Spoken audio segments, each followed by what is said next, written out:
কেলেংকাৰী প্ৰশ্নকাকত ফাদিল আৰু পৰীক্ষা বাতিল এই বিষয়টোৱে অসমৰ লাখ লাখ ছাত্ৰ ছাত্ৰীৰ অভিভাৱকক উদ্বিগ্ন কৰি তুলিছে আমাকো উদ্বিগ্ন কৰি তুলিছে বোধহয় অসম ছাত্ৰ সন্থা এই বিষয়ত অত্যন্ত উদ্বিগ্ন আৰু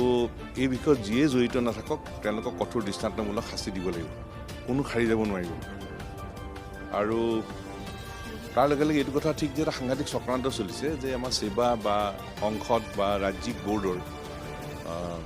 বিশ্বাসযোগ্যতা হানি কৰিবলৈ এটা সাংঘাতিক ধৰণৰ ষড়যন্ত্ৰ চলিছে গতিকে সেবা সংসদ অৰ্থাৎ ৰাজ্যিক বোৰ্ডৰ বিশ্বাসযোগ্যতা ৰক্ষা হ'বই লাগিব আৰু সেইকাৰণে আমি সেবা বচাওঁ আহক ৰাজ্যিক বোৰ্ড বচাওঁ আহক এই শীৰ্ষক চিন্তাৰে এই শৈক্ষিক সভাখনৰ আমি আয়োজন কৰিছোঁ অসমৰ প্ৰত্যেকখন জিলাৰ বিশিষ্ট শিক্ষাবিদসকলক ইয়াত আমন্ত্ৰণ জনোৱা হৈছে গুৱাহাটীকে ধৰি প্ৰত্যেকখন জিলাৰ বিশিষ্ট শিক্ষাবিদসকলে এই আলোচনাত অংশগ্ৰহণ কৰিব আৰু তেখেতসকলৰ পৰামৰ্শৰ আধাৰত ভৱিষ্যতৰ কৰ্মপন্থা নিৰূপণ কৰা হ'ব কাৰণ সমগ্ৰ অসমৰ গাঁৱে ভূঞে চহৰে নগৰে থকা আমাৰ অসমীয়া মাধ্যম বা বড়ো মাধ্যম বা ইংৰাজী মাধ্যমৰ বিদ্যালয়ৰ ছাত্ৰ ছাত্ৰীসকল এই ৰাজ্যিক বোৰ্ডৰ অধীনত পৰে